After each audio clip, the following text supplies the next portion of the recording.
Full school day where it's not like 2 days we go to school.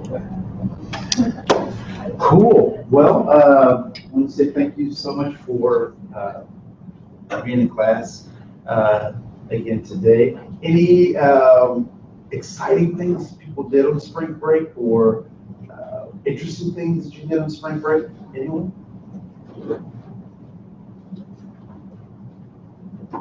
Yes. I went to Sanibel Island, Florida, which was fun. Sweet. Yeah. Sweet. Hit your tan. Is that right? Yeah. Yeah. No snow in Florida. No snow. Thankfully. Anyone else? Yes. I went to Mexico. Wow. And, yeah, it was really fun. We did a lot of like cultural things in Mexico, and the most exciting part was probably that there's giant iguanas in Mexico. Like the body's like this big and the iguana's like this big. Wow. And we saw a lot of those. They're wild. They're Just wild running One around. was swimming in the pool. Sweet. Now, and where in Mexico were you? Manzanillo. Manzanillo, where? I'm not sure where that is. It's around Puerto Vallarta. Okay. It's a less touristy city. Okay. I mean, Cool. it's still touristy, but So what kind of cultural things did you do? we took the public transportation, Oh, which sweet. was really fun. Yeah, tons of chickens and people, or what was? It's like the jankiest bus ever, Okay. and you feel like it's gonna like break down, but everybody who rides it is all like Mexican people because they all ride those big buses, and it was really cool. Sweet. And then we got lost, and I had to ask for directions in Spanish, and I haven't taken Spanish in like 3 years, but it was good. So how did that go? Like, you hadn't taken Spanish in 3 years. Were you like, I took a lot of Spanish in Oh, high okay. school, so it was okay. We asked like one random person on the street, and I could not understand what he was trying to tell me. But then we kept walking, and we asked some other people, and I was able to understand them. okay, But yeah. sweet. Or, someone else had their hand up. What else? I'm camping in Elbert, Michigan. Oh, sweet. So, In the UP. yeah, Did you bring back any bear track fudge or ice cream? yeah, we got a bear on the back. So. Are you serious? Oh, I was like, whoa, a bear. They're like, what do you, people hunt. Yeah, they hunt. Oh, that's bad. You said a baby bear. That would be a teddy, right? Yeah.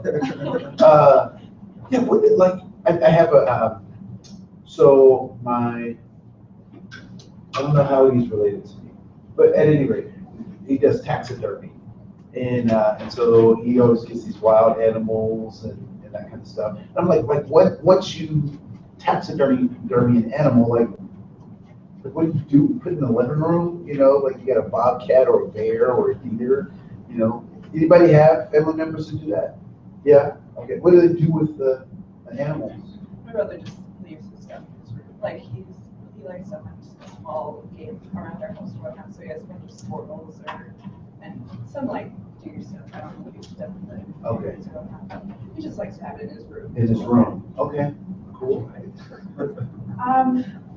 Well, my dad is a big hunter, and so is my uncle, but the women in the family don't like it in the house, so the garage becomes kind of the man cave. The house go. Why does everything get relegated to either the garage or the basement? Yep. So, okay, so lots of stuff going on those. Okay, cool. I've never had anything like that. I have stuffed moose. Hang it on the wall in the basement. Not upstairs where people can really see it, because that's what you want, is people to see it. Anybody else do anything interesting? I drove 26 hours to Arizona. 26 hours straight? My roommates, yep, we drove straight through. It's fun though. It was long. I never want to be in the car again. Yeah. So what did you guys take? What did you guys take to stay? Was it Coke or Pepsi or? No, 5-hour energy. 5-hour energy. I knew it was something. Yeah. It's a long time to be awake. Yeah. And it was fun. Yeah, it was fun for the most part. The drive back though was long. Yeah. And it's so fun. I don't know if you've noticed this, but the anticipation of getting to your place is, really makes it fun, but the dread of coming back makes it really long. Plus you lose time, right? Coming back. Yeah, we last 2 hours. Yeah, yeah. So that made it that much longer. Yeah. Anyone else?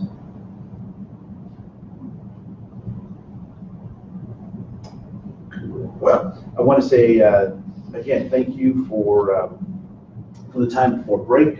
We're halfway through our class, so this last half we'll really start talking about problem solving. A lot of the stuff that we talked about, and yes. There's a week 6 reflection paper that was on Google that's like technically was like over break. Yeah. Do you want us to do that as well?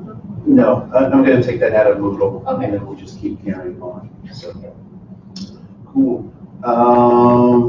And I think also on Moodle,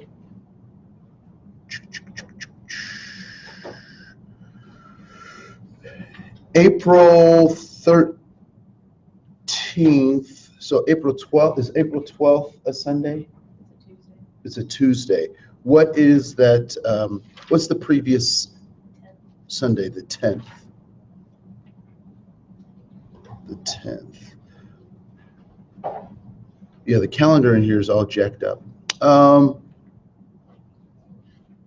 Yeah, so it says April 12th in Moodle. Actually, that'll be the 10th, April 10th, April 10th, April 10th.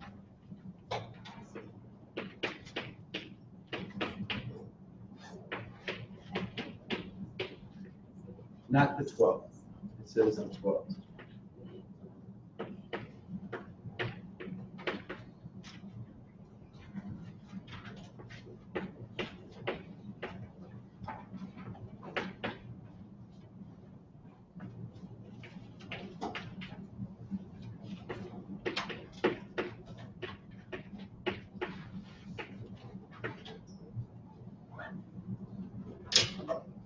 So on April 10th, we will be going to we'll have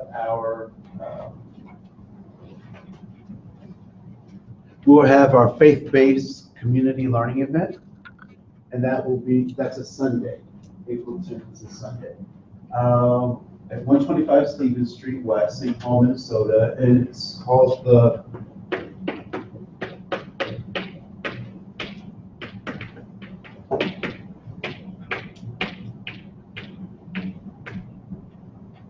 Holy Christian Church. So it's in West St. Paul. So if we need transportation or anything like that, we'll spend some time organizing that to make sure that folks have access to that. Service starts at 10 o'clock. Parking is at a premium, I guess. So if you can arrive before 10 o'clock, you're more than likely to get a good, decent parking space. So that's April 10th. Right? Does anyone have conflicts with that? Yes? I'll be out of town. You'll be out of town that weekend? Okay. So let's talk about what that means for you. This is 10 a.m., correct? 10 a.m. Yeah.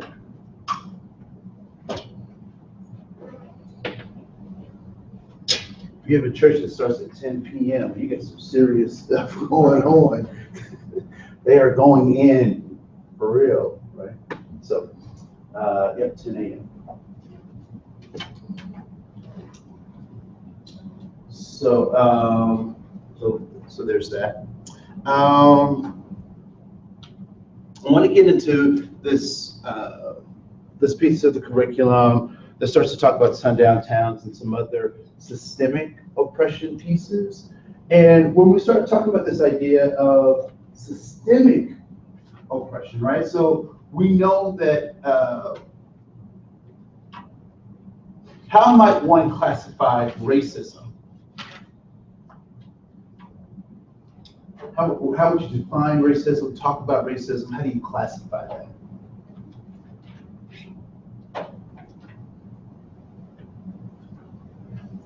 Yes. Discrimination based on who someone is. discrimination based on the way that someone looks, all right?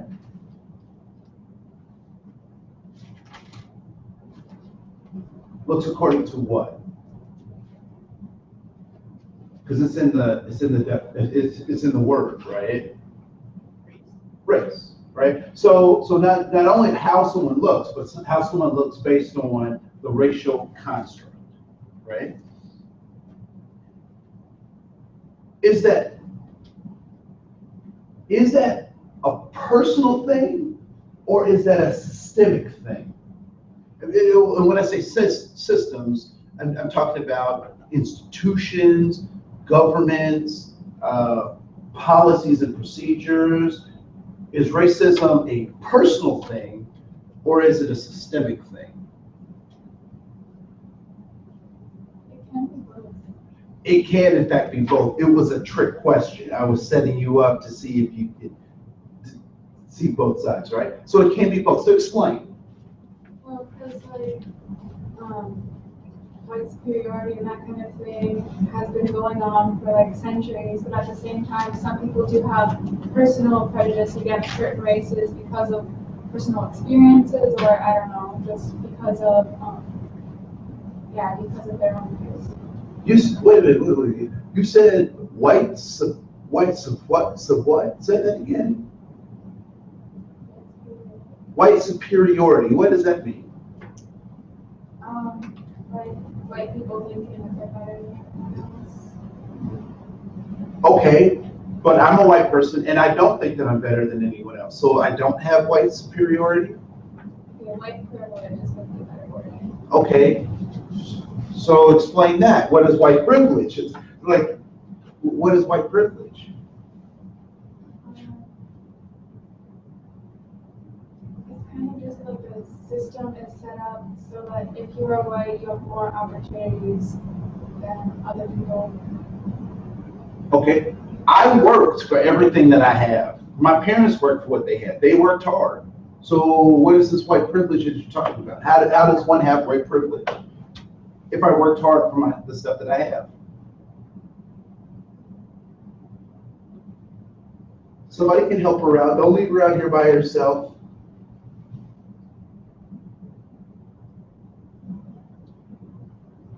Have you heard this conversation? Have you had this conversation before?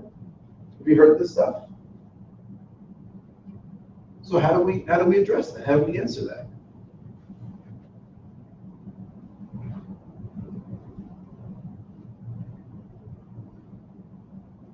All the little things Santa bad out. So all the little things. Which little things? Like someone just perceiving you're a little bit smarter might help you get an A in your class, and then eventually go to a good college and get a good job. So a professor having, a teacher having a particular view on the intelligence of an individual based on subjective things that the professor thinks, right, or the teacher thinks, could give a strategic advantage to someone, right, based on something. Yes? I was just gonna say that, like, in history, a lot of like cities and towns have been majority white, or like that's the way that they've been taught to see them, and to kind of not see the people who exist that are not white. And so just kind of coming off of that, the way that it is today, realizing that there are other people around too. Okay, so realizing that there are other people around too. All right.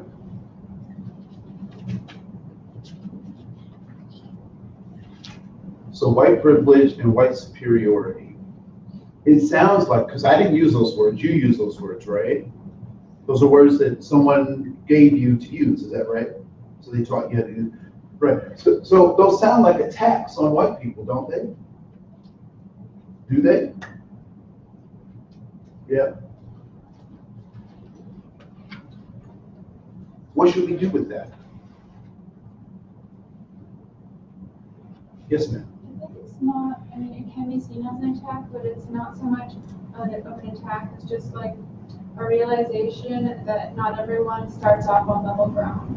Okay, so it's not meant to be, or maybe in some cases it is meant to be an attack, but the idea is not to just spend time talking about the attack, but actually talk about the systems of inequity, right?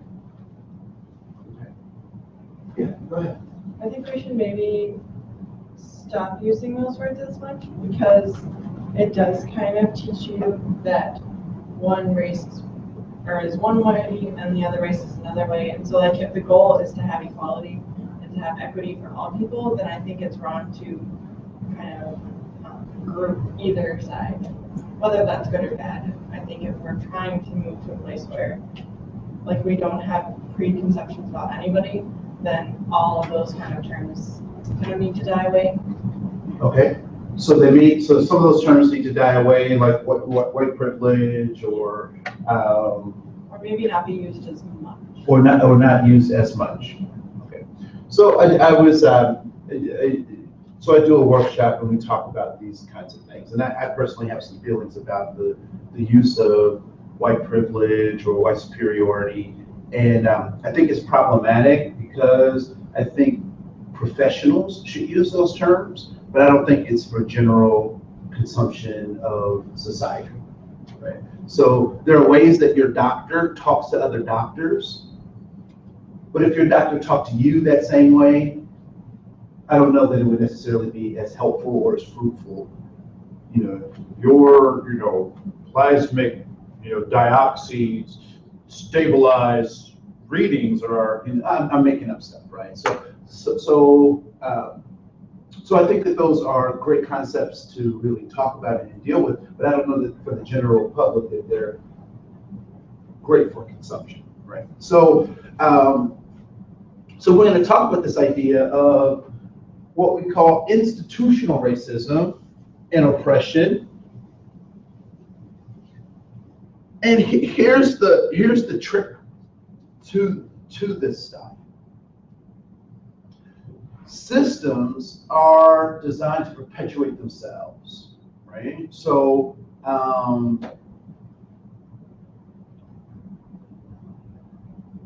what do we call a group of people who have a mission, goal, objectives, and they either invite us into those processes or we elect to be a part of those processes. Sometimes we donate money to those things. What do we call those things? Organizations, right? We call them organizations. That wasn't a trick, right? They'll call them organizations. And what's the root word of organizations? Of the word organization? Organize. Or organ, right? And so they're designed to perpetuate themselves. So once systems are established, systems continue to operate. Who facilitates organizations?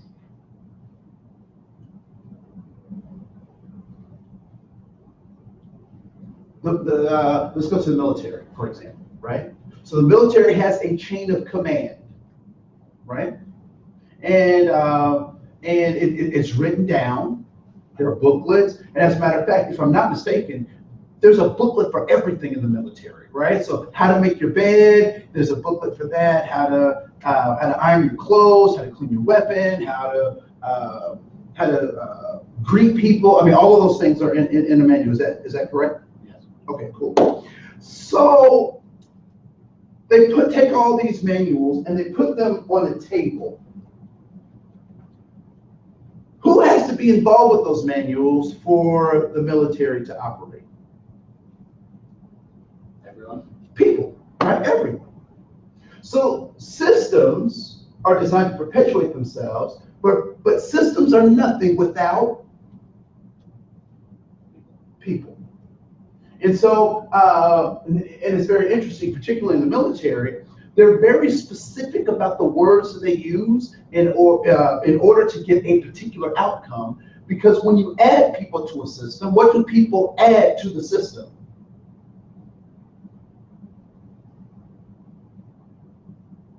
What do people add to the system?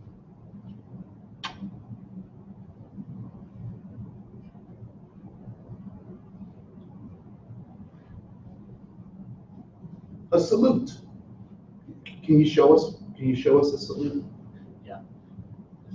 Somewhere around here, if you got a cover on. Okay, so that's interesting that you said somewhere around here. Mhm. So if I have a cover on, it would be a bit different. Yeah, depending on the cover that you have on, the bill sticks out at different lengths, so it kind of varies on that. So it varies with the bill, right?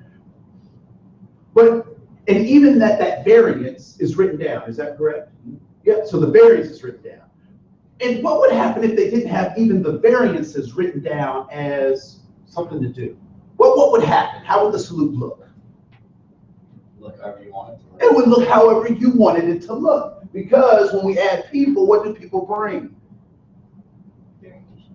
Yeah, their own perception, their own style, you know. If the variance wasn't there, you know, you could have people like, hey, you know, it's funny. I don't know, anyone ever shot a weapon? Ever shot a weapon, right? You fire a weapon. I mean, there's a procedure that you have to follow if you want to be effective with the weapon, right? But I think it's funny that in movies and videos and all this kind of stuff, people hold guns like this. You can't shoot anything doing it. Anybody ever see that? One of my favorite movies is Wanted.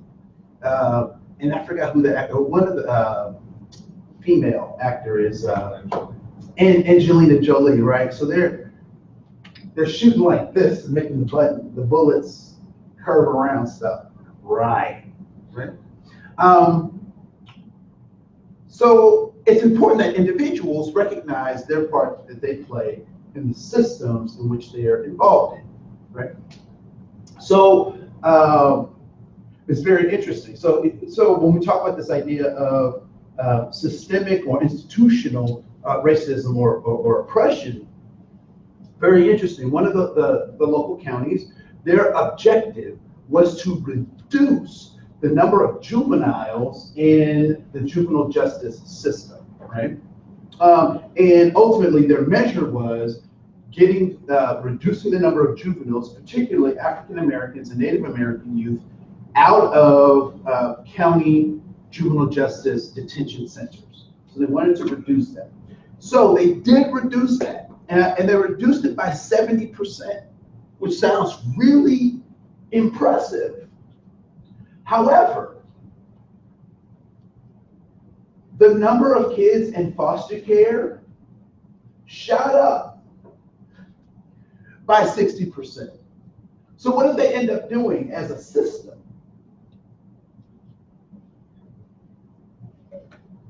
Did they solve their problem? They just kind of moved it over to a different place, right? So when we talk about a number of these remedies that we'll start looking at, we have to start looking at how are we just shifting things to a different place, or are we actually solving the problem? Because anytime human beings enter into these systems, we have a part to play to either perpetuate the system or to actually start to break it down and make the system cognitive of what the system is doing, right? And it may require us to help build a new system, right? So, why do kids have summers off? Does anybody know why kids have summers off? Does what? Originally, they help out with harvest. So originally they helped out with harvest. Harvest where? Farms. On the farm. So schools and summer breaks were designed so that kids that were a part of an agricultural family could be helpful, right? And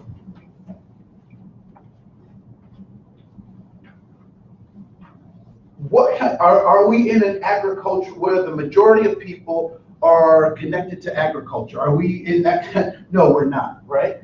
So do summer breaks necessarily make sense given how we are now? No, they don't necessarily make sense. I mean, they're certainly nice for teachers to get a break and for kids to get breaks. But what do we know happens to kids during those breaks?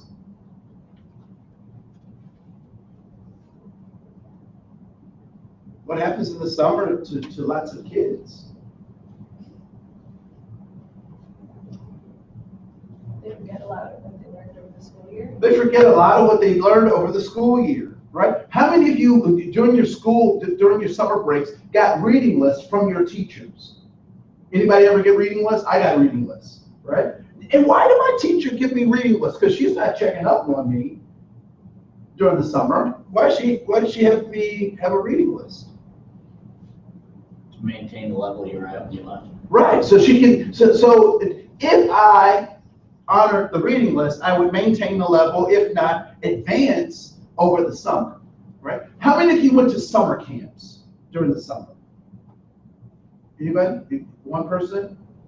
I love summer camp. Summer camp was off the chain. That's where I had all my enthusiasm, right? So I had all this summer camp stuff, and I thought I was a pretty decent summer camp counselor, right? You know, and it's funny, some of my boys that were in my cabin are now on Facebook, and it's so interesting to see that they're sending their kids to the same camp that they went to, where I was their leader. I mean, it's just absolutely incredible. Loved it.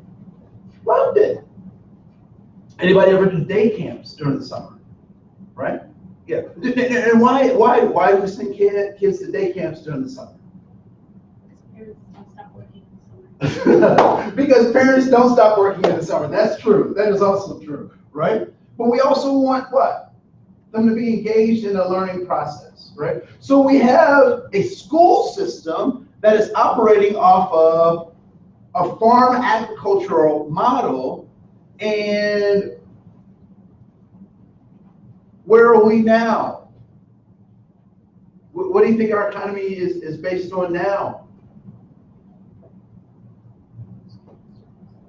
Yeah, service and technology, right? And unfortunately, a number of our schools haven't adapted to that. I was so excited that now this is funny. What are libraries for?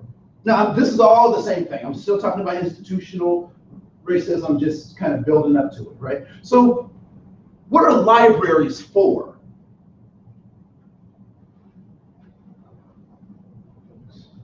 Books, right? So, and why books? Why were libraries built to contain books?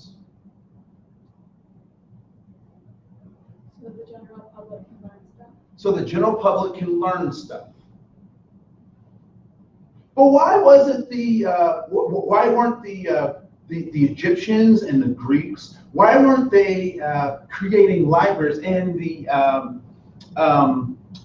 West Africans, so the folks in Timbuktu, and so they had these libraries. Why books and not pottery?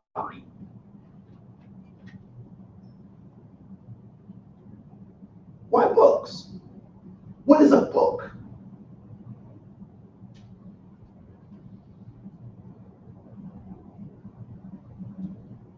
What is a book? Communication. It's a form of communication, right? What else is a book?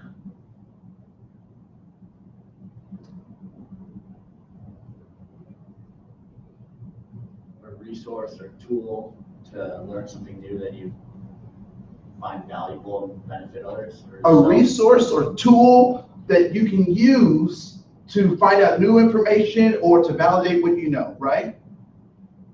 What do we call tools?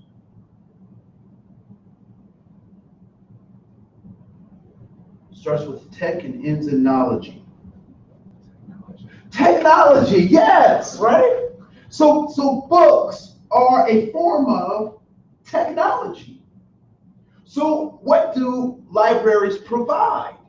If a book is a form of technology, and we use tools to do things, and so technology is a use of using tools to do things.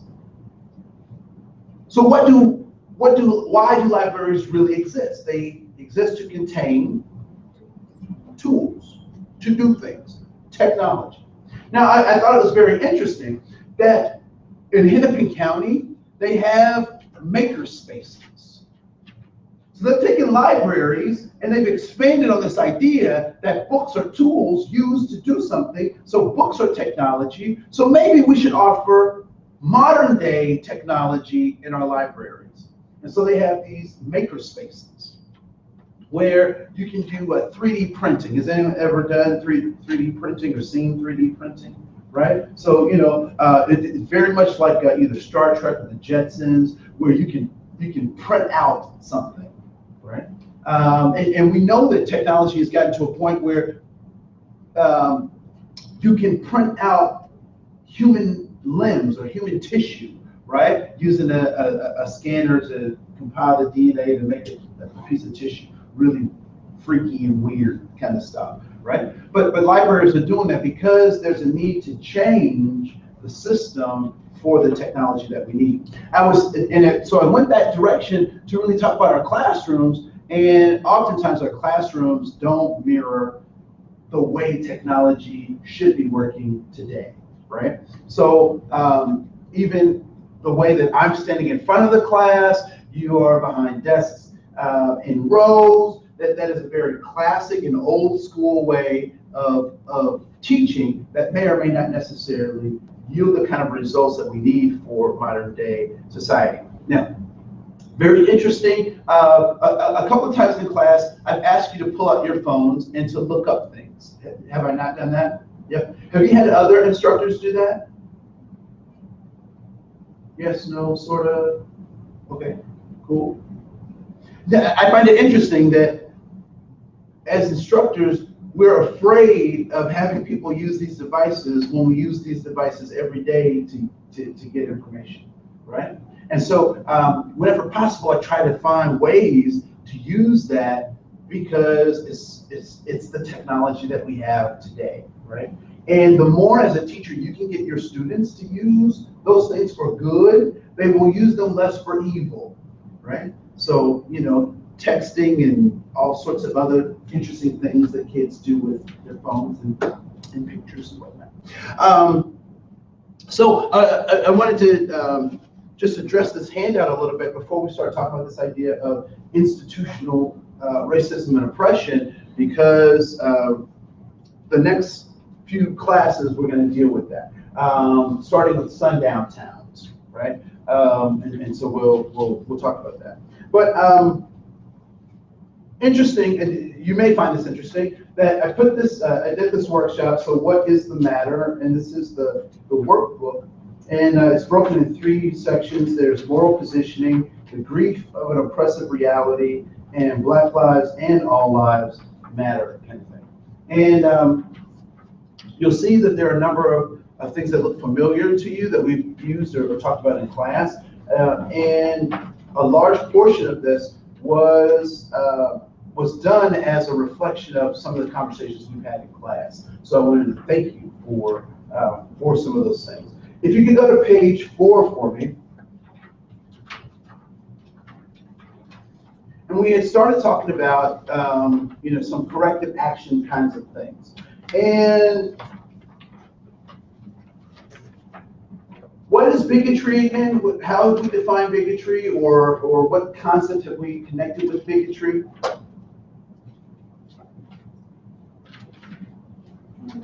It is, in fact, an emotion, right? So bigotry is an emotion. And what have we said about prejudice? Prejudice is what?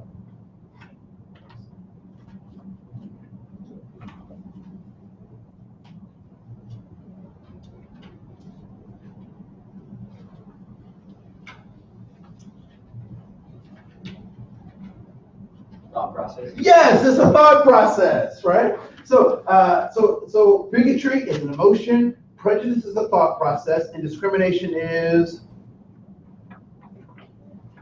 an action. Very good. It's an action. So when we talk about those things, and we start talking about these are individuals' responses within a system, right? So when we talk about this idea of affirmative actions, plural, because there are a number, one of which is this idea of an affirmative action plan. And affirmative actions are impact versus intent. So the law measures the impact of things over the intention, right? So let's say I not me, but somebody else, is walking down the hall and they swat a classmate on their buttocks, they squeeze, and they're not on the softball team together. They don't know each other. What do we have? Sexual harassment. We have a problem. We have sexual harassment. And what happens next? What's supposed to happen next?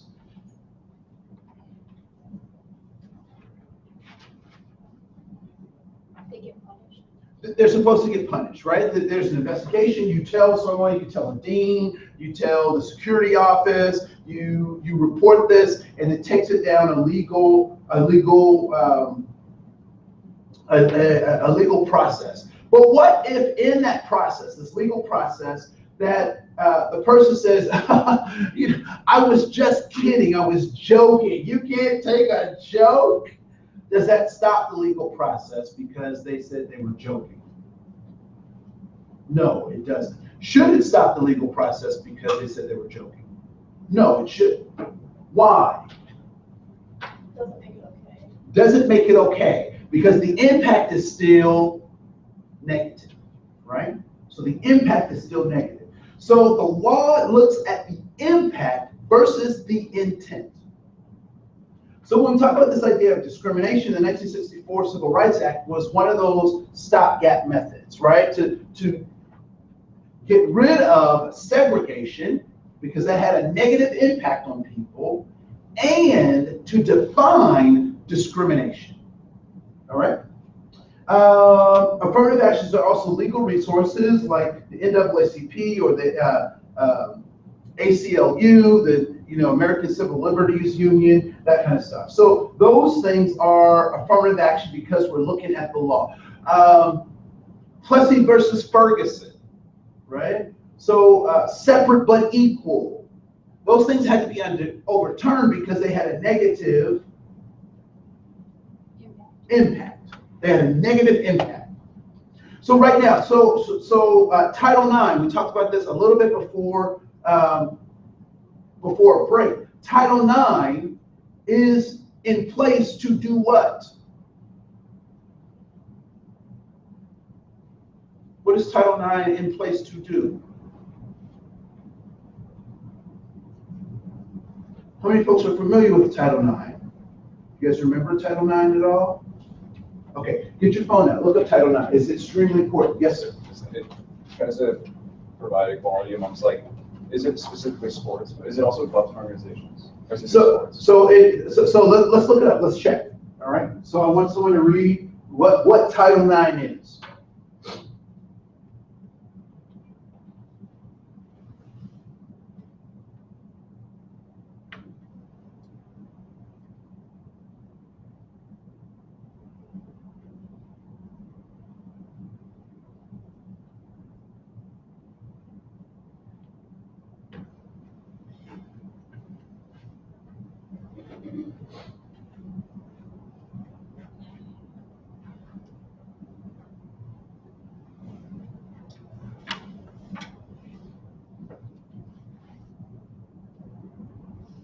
So if you have it, raise your hand and go ahead and read it.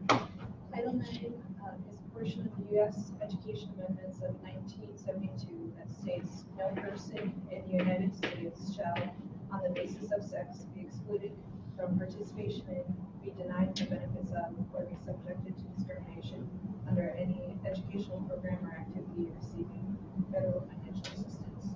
All right. So, Title IX, 1972, write that down, 1972, Title IX. And the original purpose for Title IX was to create equity in sports for men and women. But the expansion of Title IX included all activities in federally funded academic programs.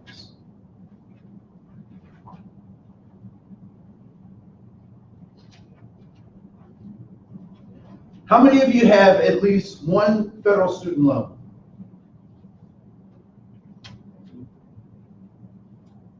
Does Title IX apply to you? Yes, it does. And it applies to the school because the school receives those federal funds, right? So any federal funded program. Now, one of the things that I do want to talk about is this idea of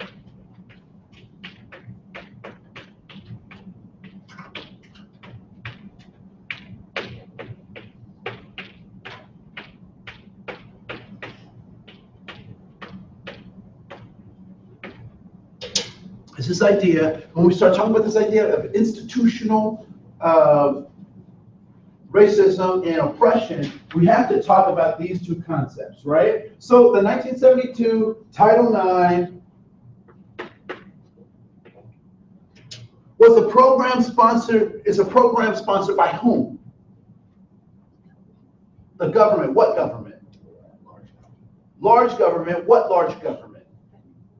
What's that? Federal government? The federal government, right? So the federal government is considered the large government.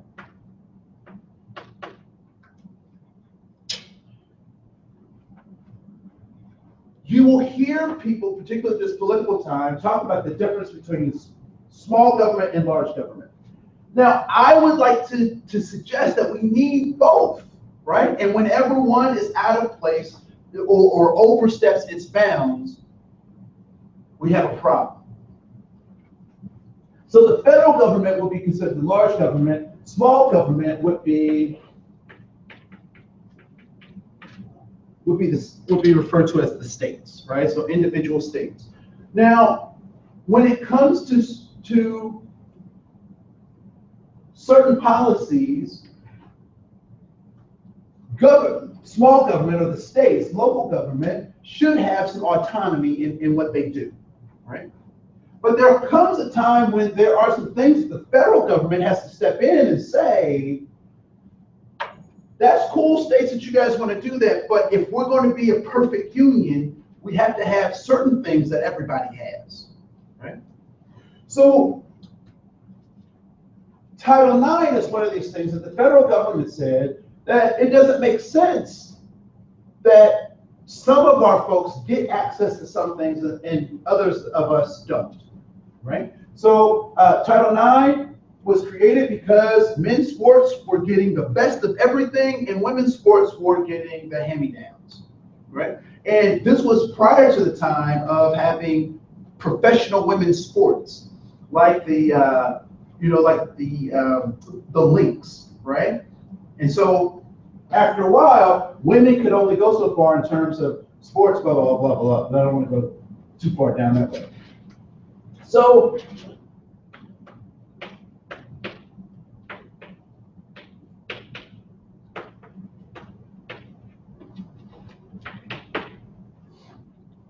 '64 Civil Rights Act was a federal act.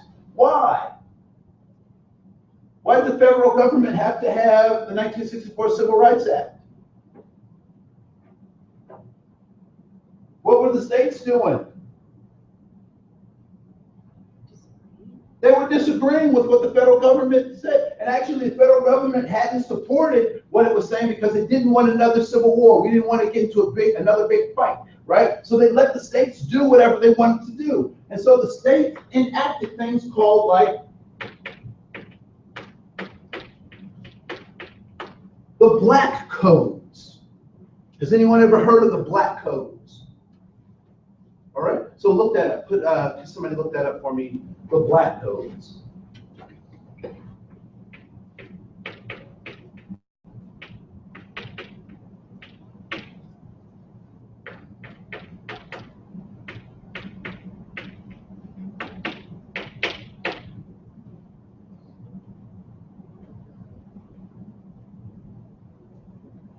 Can somebody, while somebody's looking up, you have Yes. okay, cool. Can somebody else look up Jim Crow? All right, so go ahead and read that for me, sir. Black codes. In the United States, the black codes were laws passed by southern states in 1865 and 1866 after the Civil War. These laws had the intent and the effect of restricting African Americans' freedom and of compelling them to work in a labor economy based on low wages or debt. Right? So here we go, right here. We have these black codes, 1865 and 1866. Now, this is interesting because what else is happening in 1865 and 1866? What just happened? What just happened in 1864? What's that? Civil Rights Act. No, in 1864. 1863, actually. What happened in 1863? I'm sorry. Emancipation. The Emancipation. So the Emancipation happens in 1863, and then they start developing these black codes in 1865, and the government comes to a point after a number of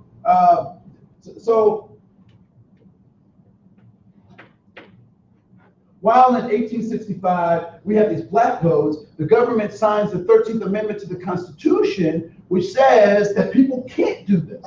So the big government starts saying people can't do this, but this continues to happen. So as a result of these two things being in conflict, the federal government has to say more about that, and that becomes the 1964 Civil Rights Act. So Jim Crow, who has Jim Crow? Can somebody look up Jim Crow for me? Oh, you have it? Okay, great. In U.S. history, statutes enacted by Southern states and municipalities beginning in the 1880s that legalized segregation between blacks and whites. The name is believed to be derived from the character in a popular minstrel song. So this idea of Jim Crow, more segregation, right? So the federal government says we can't have that, so they enact some other pieces of legislation, right? Some of that stuff is slow to act, but we talk about that, and particularly we talk about this, the period of Reconstruction, or even the period of the Second Reconstruction, right? So the federal government has said, we won't tolerate this kind of stuff. But it continued to happen, right? Another term I want you to look up.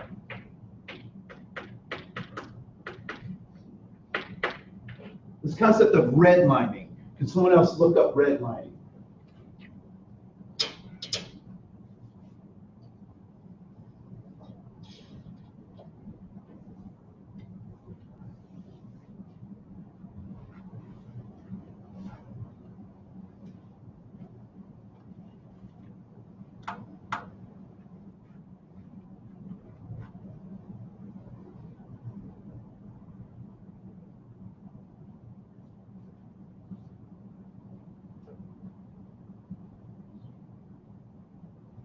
Yes, ma'am.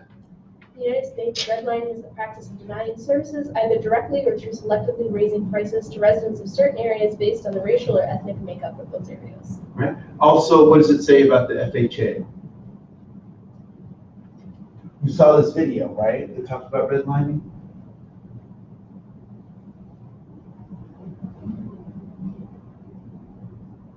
It's also funny when you think about that definition. There's an episode of the Simpsons that says we don't discriminate.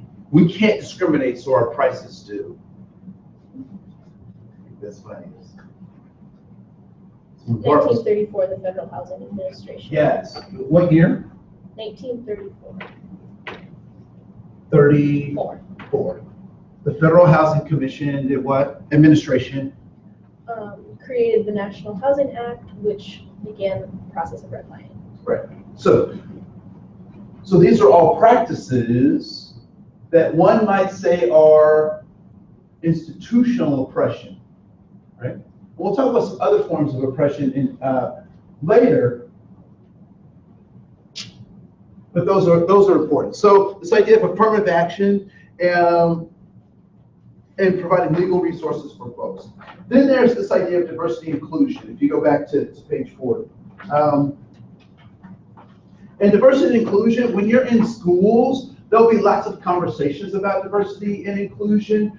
I will tell you that there is no legal mandate for them to do diversity and inclusion stuff, but they do that to try to circumvent, as an affirmative action, the legal responsibilities that they have around some of those things, right? So I know that District 11 has really done this push for this anti-bullying piece, particularly around GLBTQ2A community, right? So they've done this big push to try to make sure that we're able to curb bullying because they let bullying get out of hand. Now, what might we call bullying? What might be another name that we call bullying? Discrimination, right? We might call it discrimination. We might call it disrespect, right? So all of those things are leading up to bullying, which is leading up to discrimination, right? And the most discriminatory thing you can do is kill someone. And so I always talk about the fact that bullying is to homicide as bread is to toast, right? Bread is not toast, but toast certainly is bread, right? And so I talk about those things because we have to see those interconnection pieces. But when we talk about this idea of diversity and inclusion, particularly in schools, what we're talking about is the intent versus the impact. So what do you intend? What are you, the touchy-feely stuff? This is where we get into that in terms of what happens in schools. And we talk about this idea of inclusive environments, having a space where everybody can learn, that there aren't any boundaries set up or roadblocks set up by the teacher or the system to allow students to learn. And then we talk about this idea of diversity education, giving people proper information about other groups. But what we also understand though, that in these systems, to actually have some behavior change, people need to have, the people themselves need to learn, change, and grow.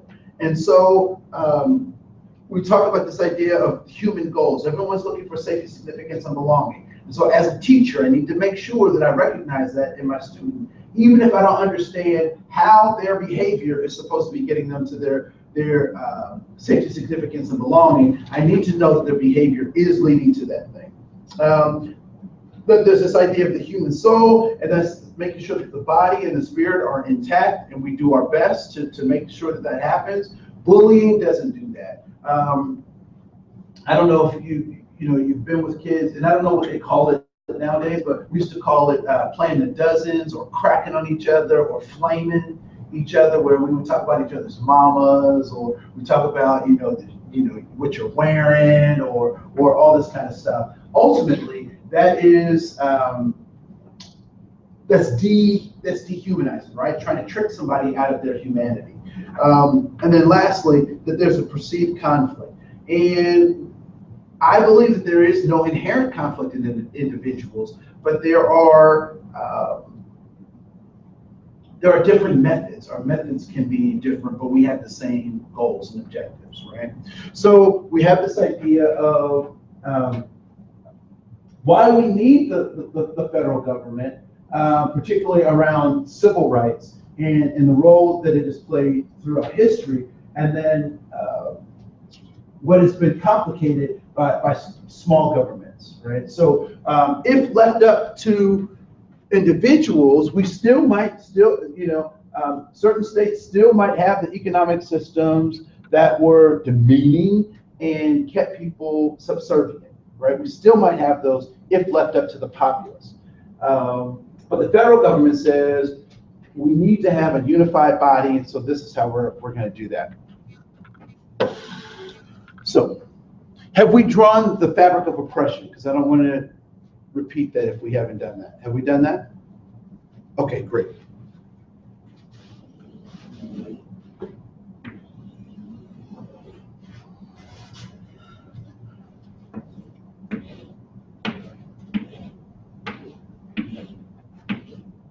So if you can take out a piece of paper and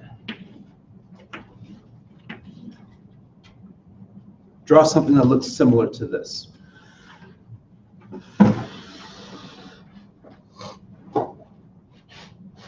So first of all, what is power? What is power? Ability to control an outcome or others. To the ability to control an outcome or control others. What else is power? Knowledge. Knowledge is power. Okay. What else is power? Wealth. Wealth could be an example of power, right?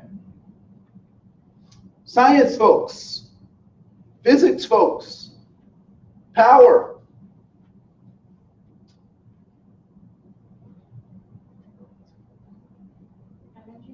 Energy Something that makes things go. makes things go, right?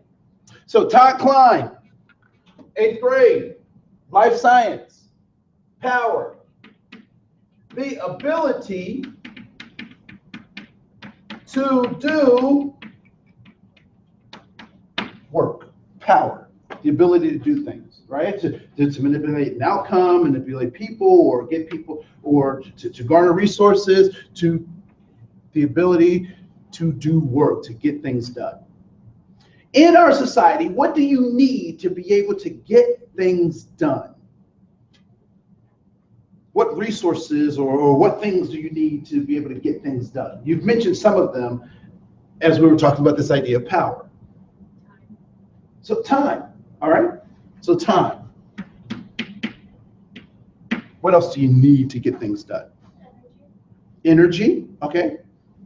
So we'll put that in there, energy. What else? Money. Money. Money, money, money, money. You need money to get stuff done. Money to do what? In our society, what can money get you? Services. It can get you services.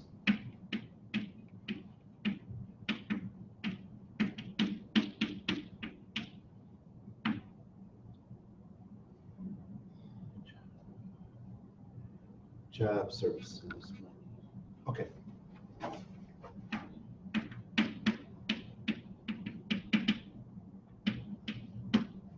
Time and energy, right? So to get things done in our Western society, you need, the other thing was goods. Goods, jobs, services, money, education, time, energy. These are all, if you have these things, they allow you to get things done, right? All right. So there are groups that we will refer to as the dominant group, and groups we'll call the target group.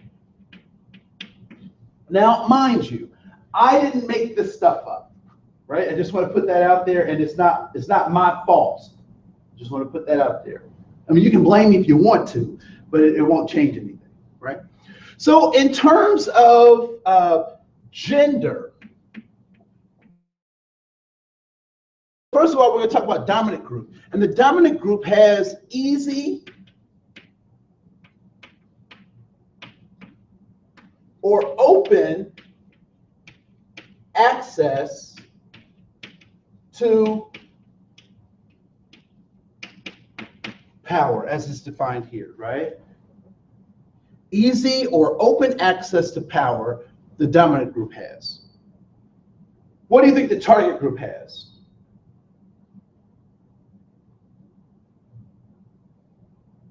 Poor. Yeah, poor or limited access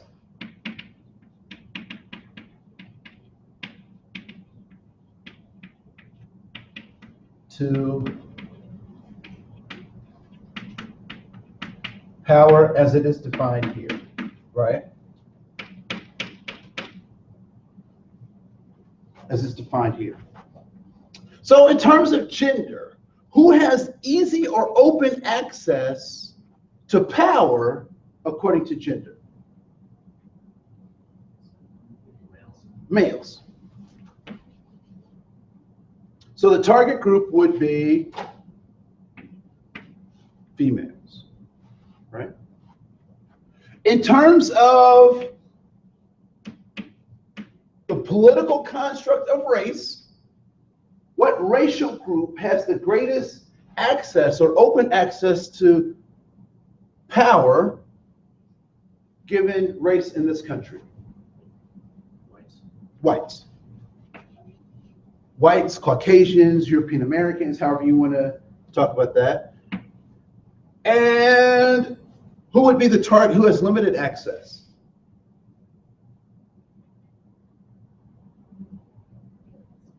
What's that? Hispanic? Okay, so we could do people of color and American natives. The American Indians, right? So they don't necessarily consider themselves to be people of color. So I separate them. So people of POC, that's a C. All right.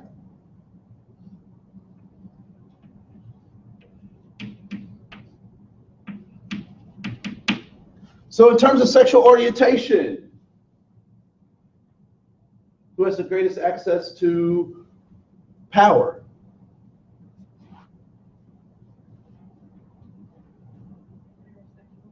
Those who appear to be heterosexual, right? So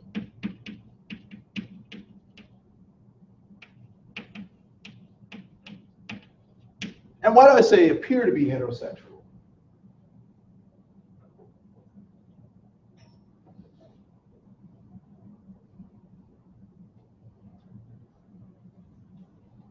Military. Before, don't ask, don't tell, it was what? Straight individuals. Yeah, so as long as you appear to be straight, you don't have to be straight, but as long as you appear to be straight, you can get the benefits of certain behavior. All right?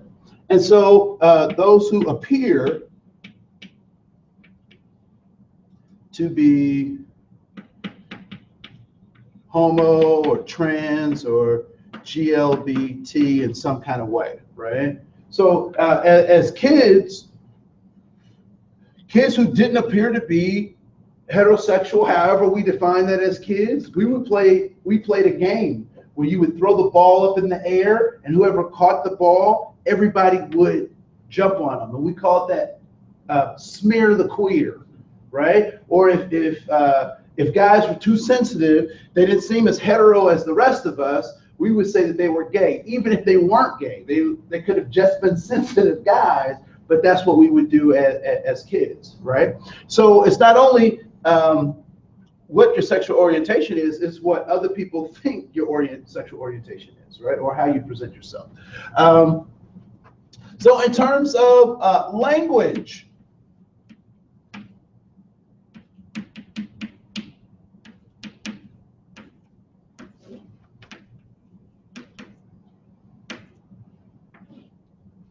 in terms of language, what language has the greatest access to goods, jobs, services, and money in this particular country? English.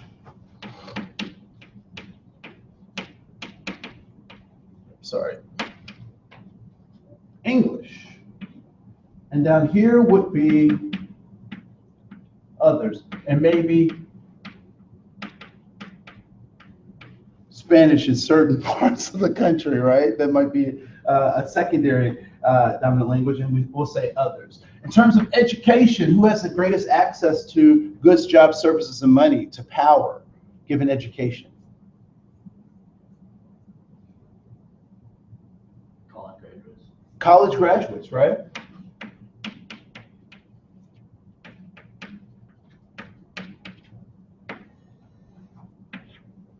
And then others would be down here, all those who haven't gone to high school or had formal education. And the other thing I want to add to this, college grads from the U.S., right? I have friends who are sons and daughters of immigrants who were doctors in their own country, but are janitors here, right? In terms of size, physical size. What's that? Slim people. All right.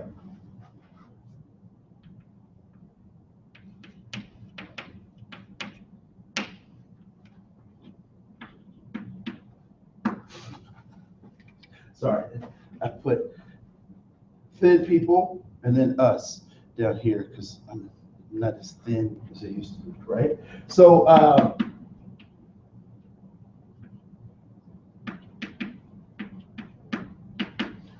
what I mean by that is, thin folks, right? So when we look at magazine covers, who do we see? We see mostly thin folks when we look at all those things. So this is what the system is trying to tell us. Now, in terms of looks, who gets the greatest access to goods, jobs, services, and money according to looks? I'd say Barbie and Ken.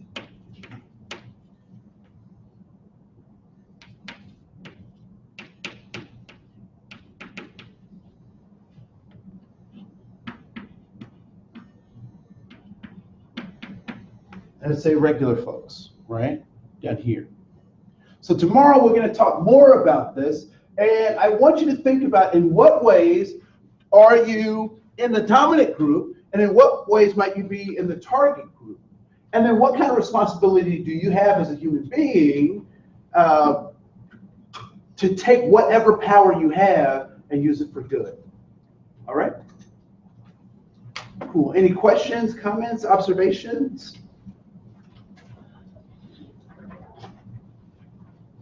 All right. I'll see you guys on Wednesday. Thank you.